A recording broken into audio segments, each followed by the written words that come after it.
Cara, qual que é o valor da nossa família? Quanto custa a nossa família, né?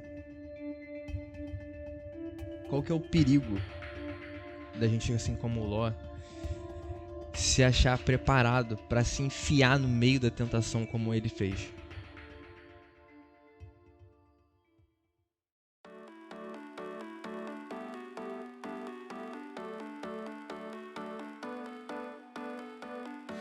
Olá, olá, aqui é o Alexandre Simões e você chegou a mais um Save Point. Seu progresso está salvo com a gente, fica tranquilo, hein?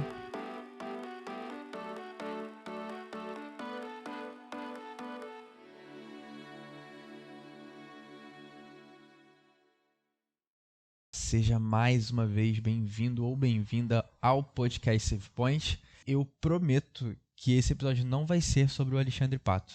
Estou aqui com meu querido amigo Thales, Thales Giepes. Como é que você tá, amigo? Fala, Xande, beleza? Fala, pessoal. Bom dia, boa tarde, boa noite, boa madrugada. Bom momento que você esteja ouvindo isso. Estou muito feliz de estar aqui gravando. Na última temporada não consegui estar tão presente, embora seja uma das minhas coisas preferidas gravar o podcast. Então, estou muito feliz de estarmos aqui nesse novo começo. Tudo novo de novo, já diziam os arautos do rei. Tô muito feliz de estar aqui e vambora, tema bom, não vou dar spoiler ainda, vou deixar o Xande falar porque ele que idealizou esse episódio. E também estou aqui com meu querido amigo Caio César, que foi minha testemunha do casamento, inclusive. Como é que você tá, Caio? Eu sou o culpado se você hoje é feliz ou triste. Gratidão por essa oportunidade. Forte afirmação. Gratidão por essa oportunidade e eu espero que não seja o único a não ter pegado a referência sobre o Alexandre Pato. Eu tô aqui até agora boiando nessa informação. Cara, já entrando de cabeça no tema, mas a gente vai ter que passar pelo Alexandre Pato aqui. Porque a questão é a seguinte, A naturalidade. A obrigação. A naturalidade que você fala isso me assusta. Ok. Então, eu fui duplamente influenciado, digitalmente influenciado, pelo Jim Cullinane, que é o host do podcast Why They Did That, né?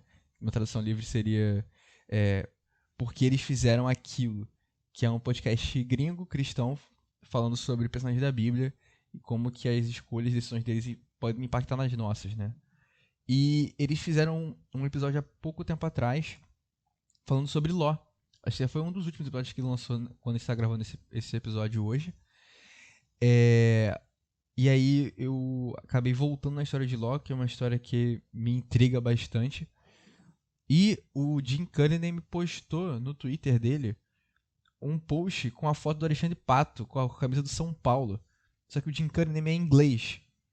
Torce pra um time lá, acho que não sei qual time que ele torce, não sei se é o Tottenham, sei lá, o Manchester, sei lá qual que é o time que ele torce. E eu fiquei muito assim, cara, por que ele tá postando a foto do Pato no Twitter? E tipo, ele é tipo professor de uma faculdade adventista nos Estados Unidos, sabe? Tipo, não Porque o Pato é fenômeno, Não, o Pato é um fenômeno, perfeito. Mas a questão não faz sentido. Aí eu fui ver o post que ele tinha feito sobre o Pato.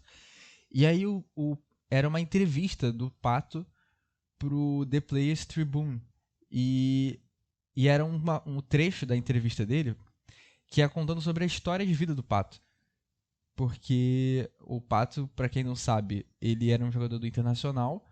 Lá em 2005, 2006, quando ele explodiu, porque ele era um fenômeno na época. E o Inter ganhou. Perfeito. O Inter ganhou o Mundial, ele meteu o gol na semifinal, se eu não me engano, e tal, e ele despontava pra ser o próximo melhor jogador do mundo, né, na época. Ele foi pro Milan, né, numa tradução milionária, ele acho que ganhou prêmio no Milan de, tipo, Golden Boy, uma parada assim. Enfim, foi um negócio de maluco e depois o Pato sumiu. E, tipo, ele sumiu, apareceu no São Paulo, apareceu no Corinthians antes. E Jogou aí, no Vila Real, tipo, passagem apagadíssima pelo Vila Real. Foi meio doido, Inclusive, foi assim, né? eleito um dos piores jogadores do campeonato espanhol quando ele tava no Vila Real. Informação aí pra você. Informação. Informação. E aí, cara, essa entrevista toda, inclusive, é bem legal de ler, porque é o Pato contando, tipo, do ponto de vista dele, como toda a história dele se desenrolou na carreira e na vida pessoal dele. E aí, o que me pega muito nessa entrevista do Pato, que é o que tava nesse post, é o final dela. Porque é uma afirmação do Pato que é o seguinte, eu vou abrir aspas para o Alexandre Pato aqui. Sim, eu não me tornei o melhor do mundo. Mas eu vou te falar uma coisa, cara. Vejo os meus pais com muito mais frequência. Estamos recuperando o tempo perdido. Tenho um relacionamento maravilhoso com os meus irmãos. Estou em paz comigo mesmo. Sou um filho de Deus. Amo a Rê, a minha esposa. Do meu ponto de vista, eu tenho muitas bolas de ouro. Se a vida é mesmo um jogo, eu venci. Fecha aspas para Alexandre Pato. E voltou a jogar no São Paulo recentemente. Importante assim. Voltou a jogar e meteu gol, né, inclusive. Mas o ponto que eu falei assim, caramba, mano. Tipo, o Alexandre Pato, que era um cara que vivia futebol, respirava futebol, num trecho ali da entrevista ele conta sobre como que ele conheceu a esposa dele e tal, depois que ele tava lá em Los Angeles jogando, e aí ele tava solteiro e resolveu, tipo, aproveitar a vida de solteiro em Los Angeles. E aí, numa dessas, ele esbarrou com uma menina numa festa, numa boate, que tava, tipo, com cocaína do lado, assim. E aí ele falou assim, mano, esse lugar não é pra mim. E aí foi embora, e aí foi um dos estados que ele resolveu voltar pro Brasil. E aí, nessa, ele conheceu a esposa, no caso ainda era namorada e tal, e saindo, e aí ela convidou ele pra ir pra igreja. E aí ele foi, se converteu, e aí hoje, tipo, o Pato tá com 35 anos, né? Não é mais um garoto, mas eu fiquei, tipo, de cara com a maturidade de alguém que chega, alguém que, tipo, viveu o futebol e o mundo, né? Tudo que o mundo oferece, e falar que o maior prêmio da vida dele é a família dele. O reino dos céus é semelhante a Alexandre Pato. Aí, ó. E aí eu fiquei, cara, como que o Alexandre Pato entendeu algo que Ló, que é o personagem central do episódio de hoje, não entendeu. Sabe qual é? Que assim, o Pato conseguiu entender a importância da família ao ponto de ele se reconectar com os pais, com os irmãos, de estar bem próximo da esposa e falar assim, a minha família é o meu prêmio. E Ló não era assim. Ô, Xande, já posso entrar então na história? Pode? Ou você quer dar um contexto antes? Não, pode ir lá. A história de Ló, a gente vê que começa no capítulo 12 do livro de Gênesis, né? E ali, especificamente, no verso 4 do capítulo 12 de Gênesis, a Bíblia diz assim: Partiu, pois, Abrão, como lhe ordenara o Senhor, e Ló foi com ele. E aí a gente percebe aqui, por que eu tô falando isso agora? Porque eu já vi um paralelo aqui com a história do Pato, novamente. Quando a gente entende a ideia aqui, e é até interessante, Xande, que a gente comentou antes de falar, de começar a gravar aqui, que isso parecia meio estranho, que Ló parecia minimamente inconveniente de estar ali. Só que uma coisa muito interessante que o comentário bíblico adventista diz sobre esse ato de Ló ir com ele. E eu vou ler exatamente como está aqui no comentário. Diz assim: de todos os parentes de Abraão, somente Ló e sua família estiveram dispostos a prosseguir até a terra prometida. Pedro faz referência a ele como justo, Ló ou homem justo. Seu desejo de obedecer a Deus, como fazia o seu tio, se tornou disposto, na época pelo menos, a partilhar das dificuldades da jornada e das incertezas de um futuro pela fé.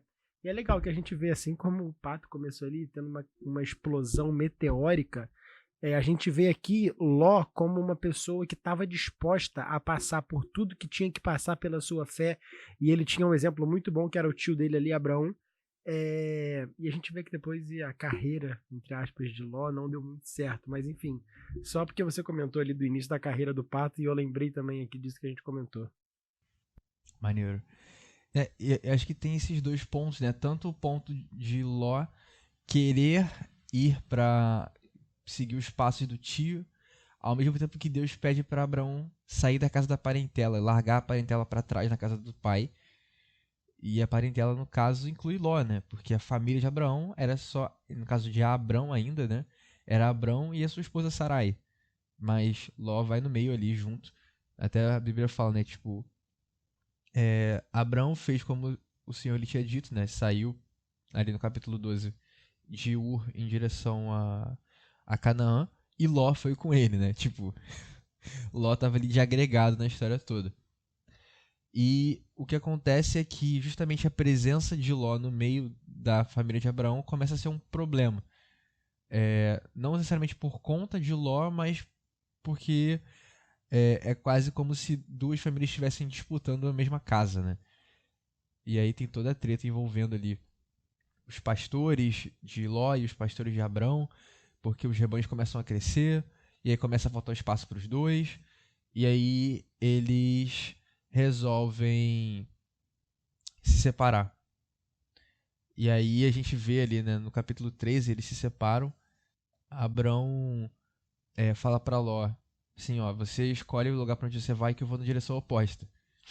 E aí Ló levanta os olhos e vê ali no versículo 10, né, levantou Ló os olhos e viu que a campina do Jordão era toda bem regada. Ela era como o jardim do Senhor, como a terra do Egito, na direção de Zoar. Então, assim, Ló levanta os olhos, vê um negócio que parece o Éden e fala, não, beleza, é pra lá que eu vou. E Abraão, ele fica enquanto Ló parte e Deus fala pra ele, levanta os olhos agora e olha deste lugar onde você tá, para o norte, para o sul, para o oriente, para o ocidente. Toda essa terra que você vê, vou te dar a ti e a tua descendência para sempre. E aí Abraão começa a fazer a sua própria casa ali, onde Deus manda ele levantar os olhos para ver, enquanto Ló segue o seu destino ali na direção de Sodoma, né? Ali no Vale do Jordão. E é Mas nesse belo Vale do Jordão... Fala, pode falar. Não, eu tava pensando aqui, o Thales começou a falar sobre. Antes que a gente consiga entrar mais na história, mas o Thales tá falando sobre a questão de o quanto Ló era, assim, junto de Abraão. Né? Eu tava frisando aqui no capítulo 13, marcando quais são as ações de Ló, né? No verso 5 do capítulo 13 diz que Ló, ele viajava com Abraão, ele enriqueceu por estar com Abraão, né? E aí depois aí tem o verso 10 que você fala que ele olha demoradamente, né? Ele observa para poder tomar a decisão, a melhor decisão para ele.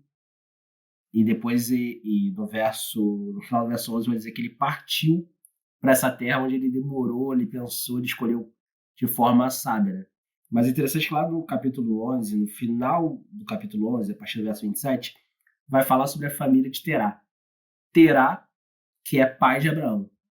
E é pai de Abraão, Naor e Arã. Arã, que é o pai de Ló, dessa história.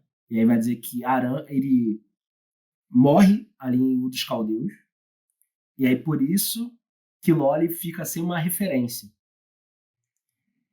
Então, qual a melhor referência que o Ló poderia ter? Abraão. Então ele cola em Abraão. Então, assim, tudo o que vai acontecer de bom até nessa parte da história onde eles se separam, acontece porque Ló tem como uma referência positiva, no caso, Abraão. Então, assim, não é que o Tati estava falando sobre uma questão, estava até falando antes, né? Quanto o Ló, ele poderia ser um cara assim, que era um agregado da família de Abraão. Mas não, mas ele também ele tinha uma referência. Né? Imagina que Abraão amava Ló, e a gente vai ver isso no final da história, a tal ponto de poder andar com ele sendo uma referência positiva. E aí, pra gente trazer pro ponto da família, o quanto uma referência positiva pode mudar a vida de uma pessoa.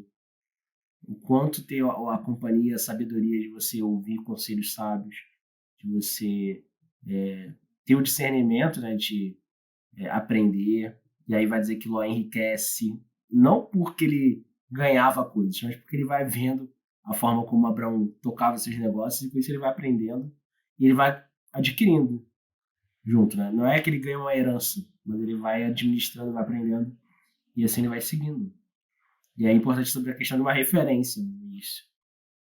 Sim. O próprio Deus também provavelmente estava abençoando Abraão e Ló através de Abraão, né? Tem um amigo E nosso aí que vai falar que isso se chama cascata de bênçãos. Né? O Renan vai falar sobre a teoria da cascata de bênçãos. Proporcionalmente, enquanto Abraão vai sendo abençoado, não só ele é abençoado, mas todo o seu entorno, né? Vão sendo abençoados com as decisões que Abraão vai tomando ou conforme Deus vai abençoando a vida dele. E assim, interessante porque o que acontece no capítulo 13 é que Ló, a Bíblia é bem clara, Ló levanta os olhos e decide ir para esse belo Vale do Jordão. E aí o que acontece é que no capítulo 14, Ló se vê no meio de uma guerra envolvendo 9 reis. Se tinha uma guerra de 4 contra 5 reis ali. E a família de Ló e os seus bens foram levados cativos porque ele estava do lado dos reis perdedores. Né? Os 4 reis que estavam lutando venceram os outros 5 reis. E aí o que aconteceu? Abrão precisou se meter no meio do conflito, levou os servos dele para a guerra e ele conseguiu vencer os 4 reis que tinham vencido primeiro, né? Salvou os cativos e inclusive o sobrinho dele e os bens do sobrinho dele e as mulheres, as crianças, todo mundo que estava cativo.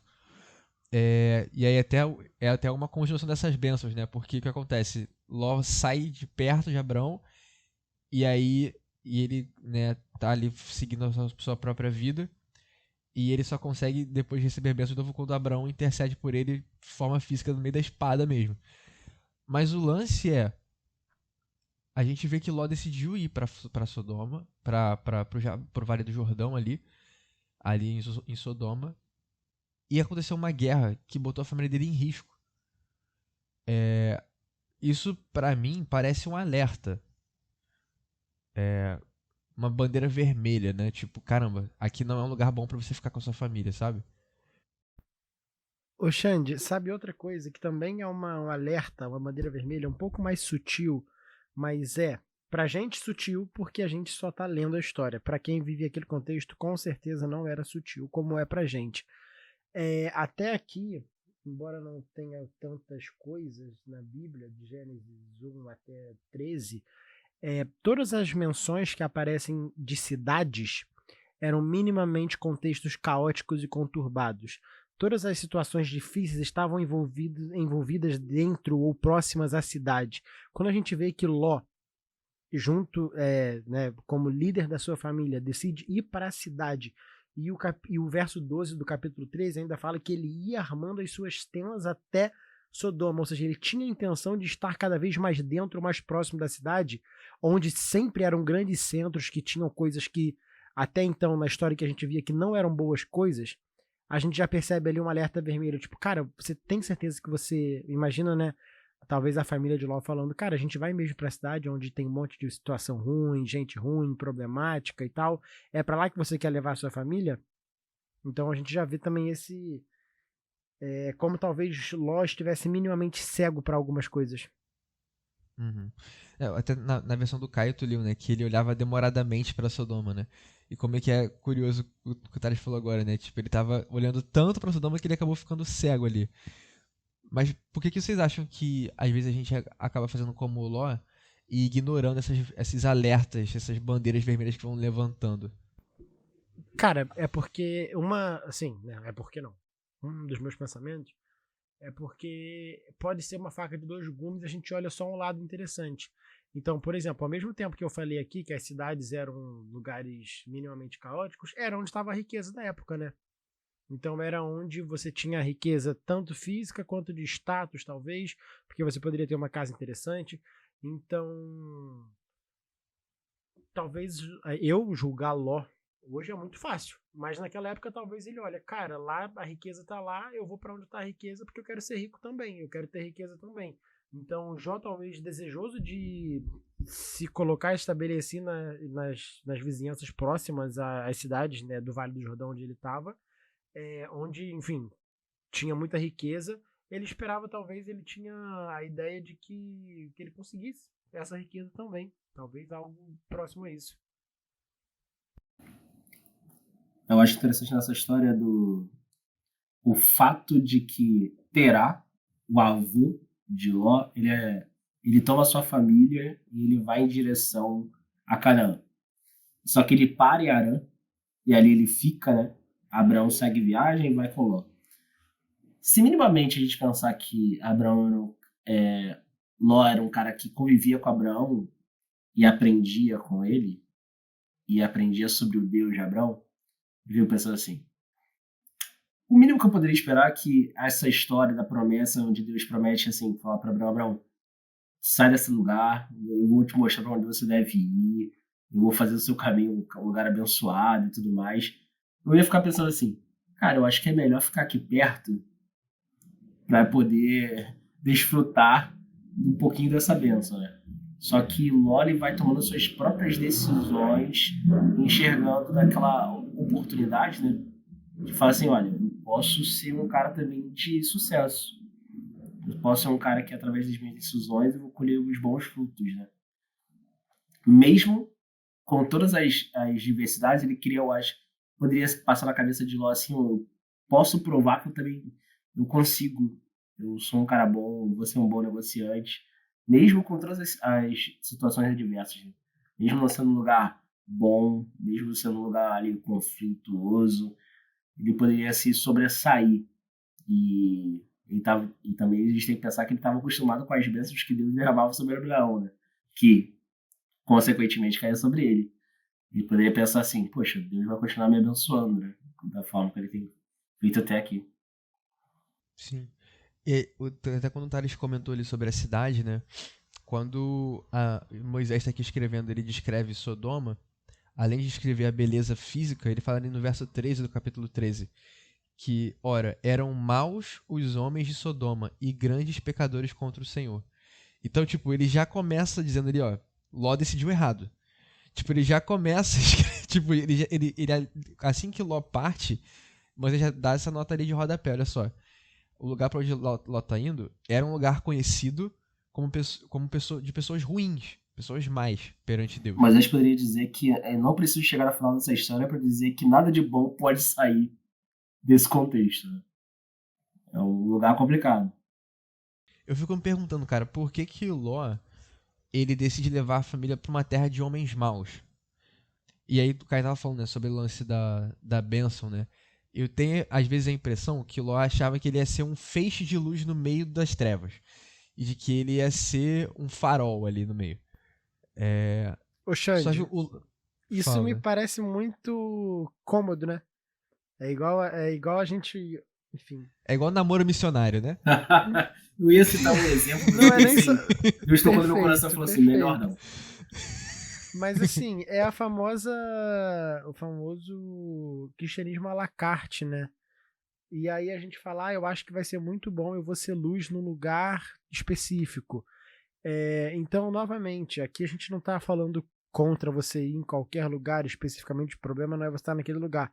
Mas aqui a gente fala, eu vou numa balada porque eu vou evangelizar lá. Cara, pensa um pouquinho, dá um passo atrás e entenda o que você está se propondo a fazer ali, qual é a motivação para estar ali, qual é a sua verdadeira motivação se você não quer acreditar na sua motivação, porque aqui a gente vê Ló indo para um lugar que era perigoso, e enfim, o contexto histórico mostra que era um lugar perigoso, a Bíblia deixa claro que era um lugar de homens ímpios, só que a gente vê que era um lugar de muita riqueza, de muita prosperidade, e que a gente vê que isso estava no coração de Ló há muito tempo, porque quando ele teve a oportunidade, ele escolheu, cara, eu quero o melhor lugar para mim.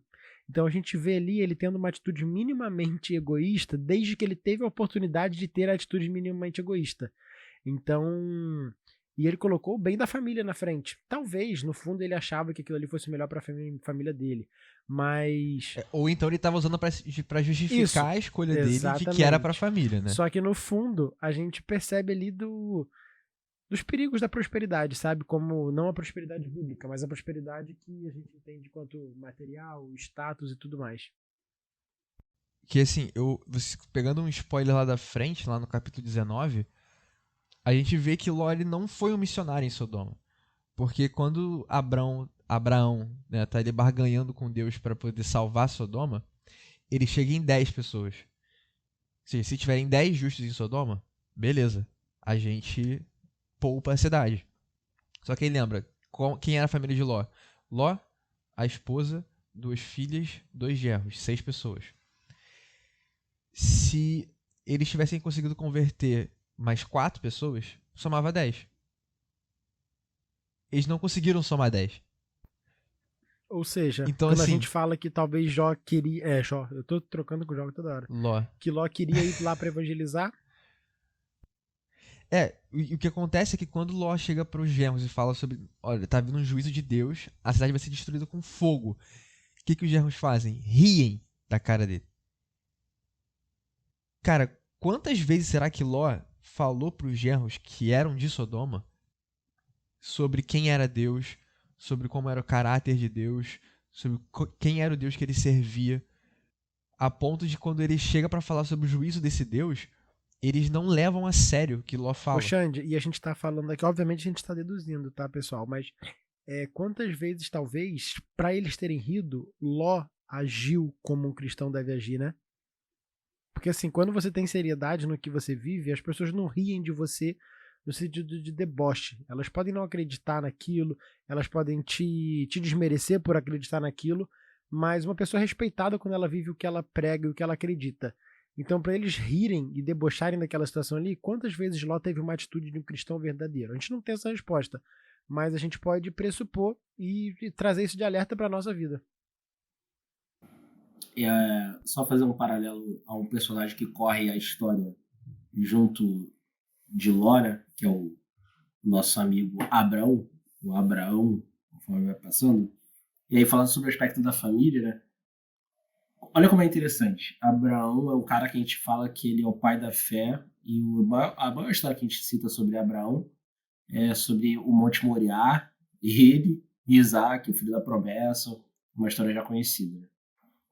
O relacionamento entre Abraão e Deus era tão nítido, e Abraão ouvia a voz de Deus de forma tão nítida, que essa história sobre o Monte Moriá era possível, né? Eu vou lá e vou sacrificar o filho da promessa, Deus pode ressuscitá-lo se ele quiser, isso é um problema de Deus, enfim. Ló, ele não consegue ter o mesmo relacionamento com Deus, porque ele está num lugar onde a maldade impera, e a história, assim, toda vez que eu penso sobre a história de Ló em Sodoma, eu fico pensando quando os mensageiros chegam e a galera de Sodoma vai bater na porta lá de Ló porque eles querem abusar, ter um relacionamento, abusar sexualmente de 2 anjos. É simplesmente assim, um absurdo. E eles ficam pensando assim, olha, se o mundo hoje está ruim, Sodoma e Gomorra devia ser uma parada muito bizarra. Muito bizarra. E a história vai dizer assim, o quanto eles eram ruins, né? E Ló não consegue, porque, tipo assim, não é a questão sobre a cascata de bênçãos, né? É uma questão de relacionamento. Ló ele não consegue falar sobre o Deus que ele conhece, o Deus que ele serve, porque Ló não tinha um relacionamento com Deus. É só tu ver a reação dele quando isso acontece. Porque quando eles tentam literalmente estuprar os anjos, Ló oferece as filhas que estavam prometidas para os genros dele, que eram os noivos delas.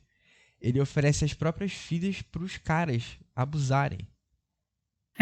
Cara, tipo, um show de absurdos mano, completos, né? Sequentes. Assim, não satisfeitos em jogar o sarrafo lá pra baixo, ele joga mais ainda. Tipo, cara, o que dá pra ser pior, tá ligado? Do que isso?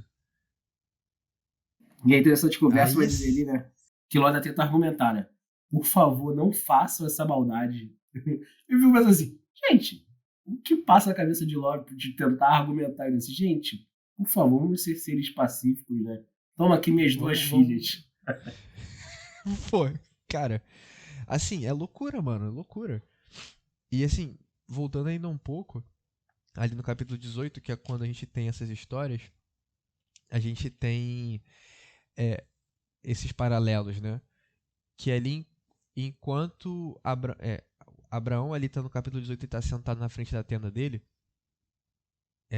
ele vê os 3 homens chegando, né? E ele tá ali sentado na frente da tenda ali, debaixo de um carvalho, quando chegam os mensageiros do céu, E quando Ló tá ali mais à frente no capítulo 19 também, ele também tá à tarde sentado ali na frente da cidade de Sodoma e vê os anjos chegando. Mas é interessante como os 3 homens que chegam perante ali Abrão para passar a mensagem, eles falam ali sobre sobre a mensagem de que ele seria pai e tal. Mas os 2 anjos, eles começam um caminho para Sodoma. E Abraão fica para trás ali com o terceiro homem, ali, com o próprio Cristo ali, conversando. Enquanto os outros anjos vão em direção a Sodoma para encontrar Ló. E aí é interessante como quando tanto Ló quanto Abraão encontram esses mensageiros, eles têm as mesmas reações, né? Talvez seja um reflexo do tempo que eles passaram juntos, né? Eles convidam os mensageiros que vêm do céu. Eles reconhecem que são mensageiros do céu, isso é o primeiro passo. Aí eles convidam eles para entrarem na casa deles, nas tendas deles, e oferecem abrigo, oferecem comida, oferecem bebida, sendo que são condições diferentes, apesar de serem situações bem parecidas. Como é que vocês enxergam a diferença de condição de Abraão recebendo esses anjos e Ló recebendo os anjos? Apesar de eles terem os mesmos comportamentos, né? Quais são as condições que eles se encontram ali? Cara, eu acho que assim, um ponto pra gente pensar o porquê das atitudes é a questão da contemplação. E a gente vai voltar novamente nas escolhas de Ló e nas escolhas de Abraão. A Bíblia mostra diversos erros de Abraão aqui, como, por exemplo, ele esconder a esposa falando que era irmã dele para os egípcios e tal. Mas a gente percebe uma atitude sempre minimamente de perceber aquilo ali e de reconhecer, minimamente de reconhecer perante Deus aquilo ali de Abraão. E Ló aqui a gente vê atitude errada por cima de atitude errada, por cima de atitude errada, que faz com que quando ele receba essa visita, ele só continue tendo atitudes erradas, porque a contemplação que ele tem não tá olhando para as coisas do alto, mas sim para as coisas da terra, sabe? Eu fico pensando, né, Ló queria ser esse farol de moralidade, mas, cara, as decisões e as atitudes dele refletem completamente o oposto, né? Eu fico pensando, cara, ele decidiu viver sozinho. Ele decidiu sozinho viver essa vida que ele achava melhor em Sodoma. Mas o que acontece é que, a partir daqui, ele começa a perder o controle das consequências. Ô, Xande, só uma coisa aqui que eu nunca tinha percebido. Nunca.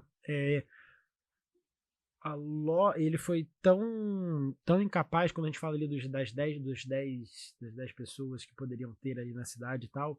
A Bíblia não fala que Ló só tinha as 2 filhas. Pelo contrário, fala que ele tinha mais filhos. Ou seja, nem os filhos dele ele foi capaz de salvar. Porque o verso 12 do capítulo 19 de Gênesis fala assim: os anjos perguntam para Ló: tens aqui alguém mais dos teus genro, teus filhos, tuas filhas?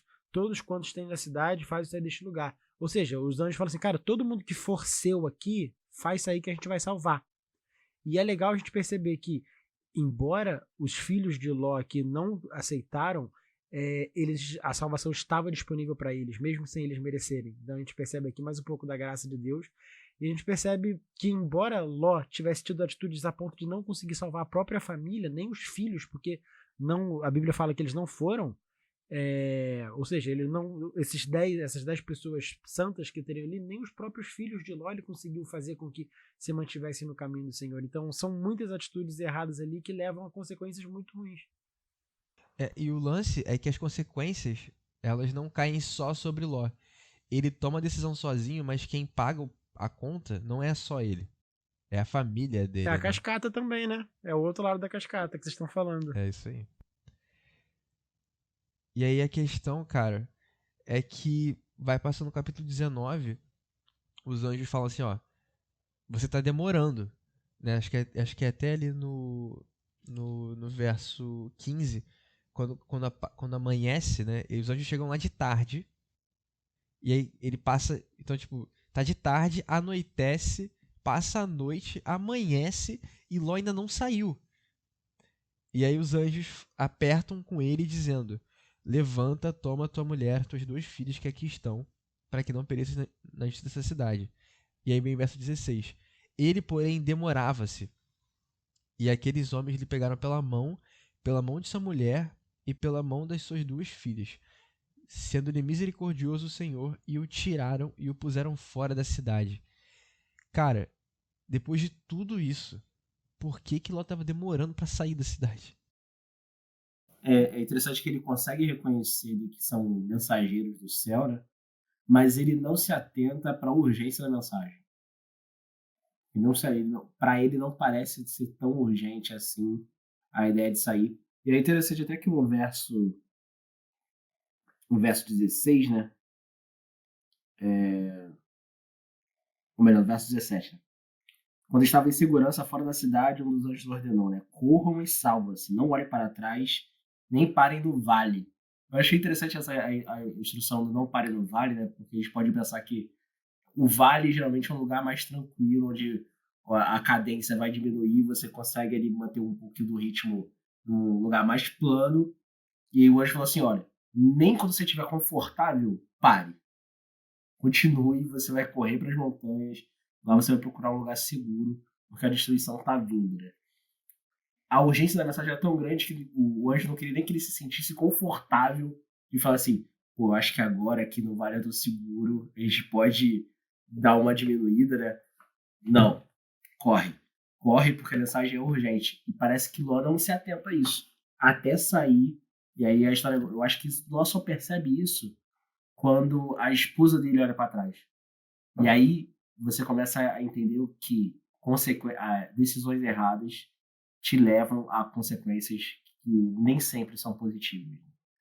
Ele consegue entender que, vendo a sua própria esposa se tornar uma estátua de sal, quando ela olha para trás, ele fala assim, cara, a mensagem é tão urgente que ela pagou com a vida. Cara, nesse contexto aqui, onde os anjos estão ali apressados, cara, vamos embora, você não tá entendendo o que tá acontecendo, me parece muito. Eu não sei, eu não vivi a situação nesse nível, mas vivi um pouco parecido, como alguém que tá na neve tentando sair e a neve vai adormecendo a sua perna e você só fala, cara, não tem mais como eu sair porque eu tô adormecido. O meio que eu tô fez adormecer a minha perna, então eu não quero mais. Eu gosto muito, embora no momento eu não possa praticar porque o meu joelho tá operado, gosto muito de montanhismo e eu já fiz a travessia Petrópolis-Teresópolis algumas vezes, e quando a gente chega para montar o acampamento a gente tem que tirar a luva e é muito frio porque tá numa montanha e a sua mão vai parando, você vai parando de sentir a sua mão e tem hora que você só fala, cara, realmente não tem como mais eu montar, eu vou parar e vou ficar do jeito que eu tô aqui, vou me entregar a esse frio. E eu lembrei disso, imagina numa situação onde é mais grave, onde é, né, a neve ali e tal, e me parece que a cidade pra Ló era aquilo ali. A cidade estava adormecendo todo o sentido dele, a ponto de, como o Caio falou, cara, depois que ele saiu, o anjo fala, cara, não olha pra trás pra você não dar chance pro seu desejo. Porque se você olhar pra trás, você pode pensar, ah, não, agora já foi, eu posso voltar. E Ló ainda vai e abusa da misericórdia de Deus, porque lá no verso 18 do capítulo 19, Ló fala assim não, meu senhor. Ele ainda fala, não, assim desse jeito não tem como. Não, para onde o senhor falou que é seguro, não é seguro. Exatamente. Ou seja, parece que ele quer ter a mesma atitude quando ele teve sozinho, em vez de pedir o direcionamento de Deus, quando Abraão pediu para ele escolher a terra, ele não pediu o direcionamento de Deus. Ele foi e escolheu. E aqui parece que ele quer fazer isso de novo. Só que aqui Deus tá muito claro falando para ele, tipo, cara, vai por esse caminho. Ele fala, assim não, senhor meu. Assim não, eu quero fazer o que é meu de novo. Então a gente percebe mais um impulso de fazer o que é errado de novo de Ló. E é interessante que ele ainda vai argumentar assim, para as montanhas, não, montanha é um negócio muito difícil, né? Pra você que tá fugindo, é um negócio muito difícil, né? Tem um lugar que é um vilarejo, ou seja, já tem um lugar onde tem casas, é um lugar onde está bem estabelecido. Cidade. O argumento que ele fala é assim, a destruição ele pode me alcançar na montanha, no vilarejo não. E eu fico pensando assim, ué? E o anjo fala assim, é muito difícil salvar você. E novamente, né, o vilarejo era a escolha dele, a escolha que ele fez, que ele achava que era boa, foi ruim, exatamente. Não era a orientação, né? A orientação original, assim, corre, quando chega na montanha, continua correndo. Não. Ele fala assim, não. A montanha é um lugar muito difícil, eu prefiro ficar aqui na... É perigoso lá. É, Não, tipo, perigoso é na montanha, não em Sodoma que virou um Não. Tá cogumelo, pegando tá fogo. ligado? por favor. Tem um vilarejo, tem um lugar mais confortável, tem um lugar onde a gente pode repousar. Eu tô com a minha família. Eu posso ir pra lá? Hoje a misericórdia vai assim. Olha lá, eu tô tentando te salvar, mas tá difícil, né? Mas assim, vai pro vilarejo então, né? E aí, cara, o que acontece, né? A Sodoma vira um cogumelo, a mulher de Ló olha pra trás, se torna um estado de sal. E aí, nas montanhas, as filhas de Ló têm a brilhante ideia de embebedar o pai, engravidar do próprio pai para poder manter a geração dele. E aí o que acontece é que Ló basicamente perde a sua família, né? Ele primeiro perde os possíveis filhos na cidade ainda, perdeu os genros na cidade, perde a esposa no caminho, e as filhas dele se desviam de uma maneira absurda nas montanhas. A família para Ló ali era um montão de cinzas. Ele trocou a família dele por uma cidade que virou cinzas. Sendo que aí a gente vai para 2 Pedro 2, versos 6 a 8. Aqui Pedro fala, né? Se condenou à destruição as cidades de Sodoma e Gomorra, reduzindo-as a cinzas e pondo-as para exemplo aos que vivem impiamente. Se livrou ao justo Ló, atribulado pela vida dissoluta daqueles perversos, pois este justo, habitando entre eles, afligia todos os dias a sua alma justa com as injustas obras deles.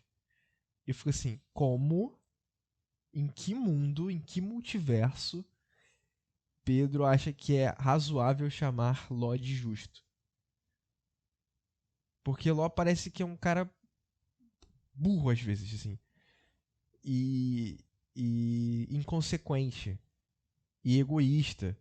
Como que esse cara é justo? Como é que Pedro pode chamar esse cara de justo? Existem certas coisas que a gente nunca vai conseguir entender. Até porque a gente não conhece toda a história de Ló. A gente conhece os fragmentos que a Bíblia conta sobre a história de Ló. A gente não sabe como é que é o final da história de Ló após ele perder toda a sua família. Né? É interessante quando assim, a gente pensa sobre... Hoje eu estava vendo um post de uma pessoa na rede social desabafando uma questão familiar, falando sobre suas escolhas, enquanto essa pessoa poderia estar sendo julgada como errada e ela não queria estar sendo julgada assim. Mas é interessante que as escolhas vão sendo feitas, né? E um dia elas voltam e nos fazem. Elas fazem assim, nos fazem assim, ou pessoas melhores ou pessoas piores, né? A gente nunca vai saber sobre a história de Ló. Assim, Gênesis é um lugar, é um livro da Bíblia onde a gente vai falar sobre vários conflitos familiares, sobre várias histórias que são confusas familiares. Que eu fico pensando assim, não é aquela família do comercial da margarina, né? Onde estão todos felizes. É uma família que tá no café da manhã ali, um lugar, uma mesa incrível, todos se amam. São histórias confusas, né? E existem certas perguntas que a gente só vai entender quando a gente conhecer o próprio Ló e falar assim, ó, cara, o que aconteceu depois de tudo isso? E aí, muito provavelmente, as respostas que a gente vai ter vai ser sobre as misericórdias de Deus que se renovaram todas as manhãs na vida de Ló, a partir daquele momento. Sim. Eu penso que Ló é chamado de justo por Pedro pelo mesmo motivo que Abraão, o tio de Ló, era chamado justo também. Porque lá em Gênesis 15, quando Deus reforça a aliança dele com Abraão, diz que Abraão creu e isso lhe foi imputado por justiça. A justiça de Deus foi investida sobre Abraão, né? E Abraão não era justo por aquilo que ele fazia, ele era justo porque Deus vestiu ele com a sua justiça. E ele aceitou a justiça de Deus, né? eu acho que vai ser interessante isso que o Caio falou, a gente conseguir reencontrar lá no céu, como depois de ter feito todos esses erros, todas essas escolhas esquisitas, né, totalmente questionáveis, e pensa assim, cara, como é que Deus reescreveu sua história? Mas eu acho que, assim, algumas perguntas que a gente deve ficar hoje, mas que a gente pode debater sobre elas aqui, da história de Ló, né? Cara, qual que é o valor da nossa família? Quanto custa a nossa família, né? O Thales ainda tá namorando, Caio e eu nós já somos casados. Cada um com a sua esposa, acho Caio, importante dizer. obviamente, né? Cada um com a sua esposa. Mas ambos temos o estado civil casado, pode ser assim. Ficou melhor. O Caio casado já há mais tempo. Quanto vale a nossa família? Quanto custa a nossa família? Pra Ló custou tudo, né? As decisões que o Thales falou no início, né? Sobre as suas motivações egoístas, que ele vai falando assim, olha, e quem nunca teve motivações egoístas para pensar no coletivo, né? Mas assim, olha, eu tô fazendo isso hoje, tomando essas decisões hoje, porque eu quero o melhor pro futuro de vocês. E nem sempre é o melhor, né? Eu acho que é importante, quando a gente volta na história de Abraão e vê Abraão tomando escolhas e Deus interferindo diretamente nele, assim, existe um filho da promessa, não é Ismael, tá? Aí Deus vai lá e fala, Abraão, não é Ismael. Conversa comigo, tem um relacionamento comigo que eu vou te mostrar. A história não é assim. Os meus propósitos para sua vida não serão assim. Existe um descendente que não é Ismael. Abraão também faz escolhas erradas para sua família. E eu até um tempo atrás eu me questionava por que Abraão é o pai da fé. Um camarada que abandona um filho. A história vai dizer que ele abandona um filho praticamente. Ele tem um filho lá da descendência, mas o outro ele abandona praticamente. E Deus vai cuidar de Ismael e da sua descendência. Ele também tem escolhas erradas, faz escolhas difíceis na sua vida, mas Deus vai conduzindo. E Deus vai conduzindo. Logo quando tem as suas motivações egoístas, ele vai tomando escolhas pensando no seu bem, com a justificativa de falar assim, olha, eu tô pensando também no bem da minha família. E ele vai perdendo tudo. Ele vai tomando decisões, ele vai perdendo tudo. Ele vai tomando decisões, vai perdendo tudo. Talvez para ele o maior golpe, depois da morte da sua esposa, é pensar que as suas próprias filhas o embebedam a ponto de ter relações sexuais com ele. Dali ele tem descendentes, e aí nascem crianças, e aí a Bíblia vai até dizer que dali gera um povo, né, os amonitas, e aí Ló fica olhando toda essa descendência crescendo e fica assim, cara, eu acho que é por isso que eu tava falando sobre quando ele encontrar o Ló, tiver a oportunidade de encontrar o Ló no céu, eu falo assim, Ló, como as misericórdias de Deus se renovaram na sua vida? Como isso aconteceu? Em que momento? E aí Ló vai poder contar a sua própria história de um relacionamento com Deus. Porque até ali, Ló não fala sobre o relacionamento dele com Deus. Qual que é o perigo da gente, assim como o Ló, se achar preparado para se enfiar no meio da tentação como ele fez? Eu acho que o perigo é justamente esse, achar que é capaz de se enfiar no meio de uma situação ali. A gente vê a Bíblia toda em diversos momentos onde as pessoas acharam que elas eram capazes de se enfiar numa situação por meios próprios e não conseguiram porque não tem como mesmo. Então eu acho que o principal perigo é confiar nos próprios, né, nas próprias forças. Enfim, me veio à cabeça aqui, eu só estava pesquisando onde foi certinho, em Mateus, no capítulo 14, a gente vê Pedro andando sobre as águas. Quando ele estava com os olhos fixos em Cristo, ele estava andando. Quando ele começou a olhar para si próprio, ou seja, achar que por ele próprio ele ia conseguir, ele começou a afundar. E a gente vê isso também na história de Ló, né? Quando ele desde o início não pede o auxílio divino para escolher para onde ele tem que ir e puxa todas as decisões para si, ele confia nas próprias forças. Mas o ponto mais interessante aqui é que todas essas pessoas tiveram e receberam a misericórdia de Deus e foram faladas na Bíblia como justas. Então a gente precisa sempre lembrar que a gente precisa tomar o máximo de cuidado com as nossas ações e seguir o máximo do que Deus pediu para que a gente seguisse. Mas que não importa nunca o que você faça, nunca vai ser maior do que o amor de Deus que veio e morreu na cruz por você. Então não importa o que você faça, você já está salvo. Assim como os filhos de Ló, se eles quisessem, era só eles saírem da casa com Ló e serem salvos. Não porque eles fizeram algo para merecer, porque eles não fizeram, eles tinham práticas da região, da cidade onde ele morava, mas eles poderiam ser salvos porque Deus decidiu salvá-los, porque Deus os amou. E assim, por meio disso, e só por meio disso a gente pode ser salvo. Então a gente precisa ter a consciência de que por nós a gente não vai conseguir nada, mas sim pela misericórdia e graça de Deus. Nessa hora agora eu vou pedir pra vocês, caso vocês queiram falar, né? O que pra vocês fica dessa história, do que a gente conversou hoje? Eu vou falar primeiro daquilo que ficou pra mim, do que aquilo que me fez refletir.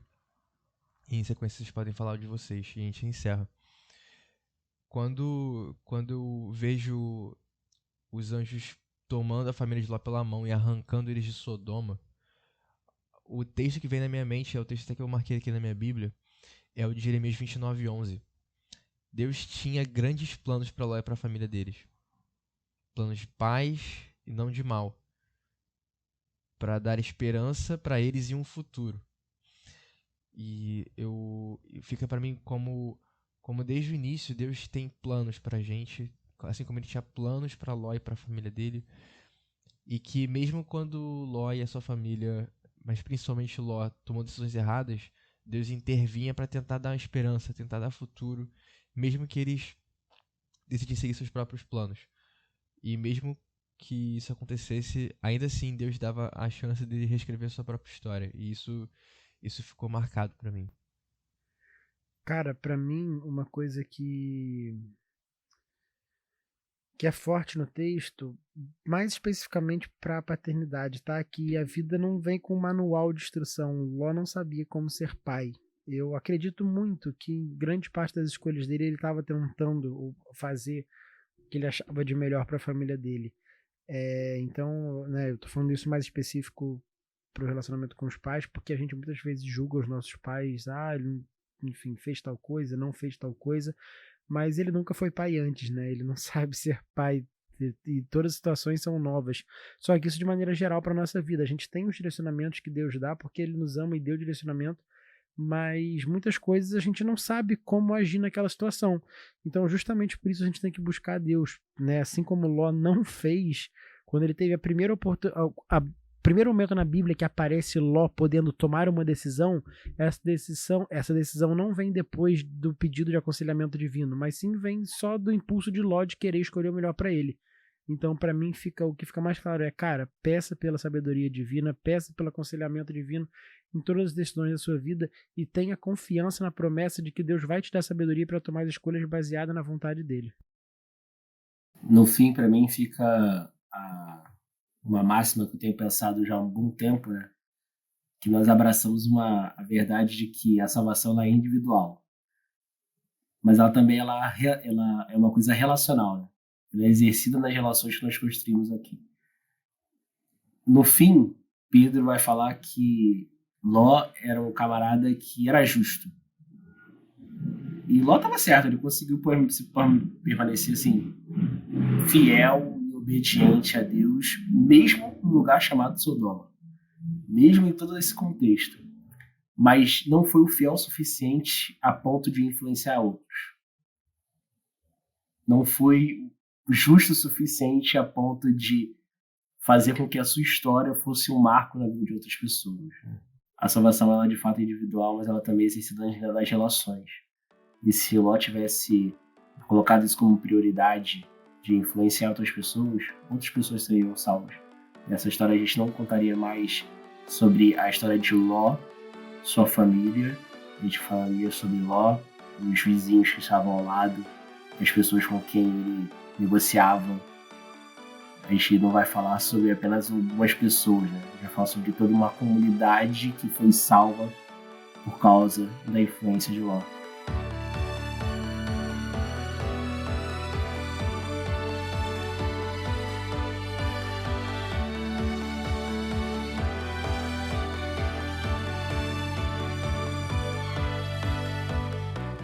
E se você quiser ouvir mais sobre outros temas como esse, você nos acha fácil lá no Spotify, no Apple Podcast ou qualquer outro agregador de podcast. Também não deixe de seguir a gente lá no Instagram, no @podcastsavepoint, e de se inscrever no nosso novo canal no YouTube.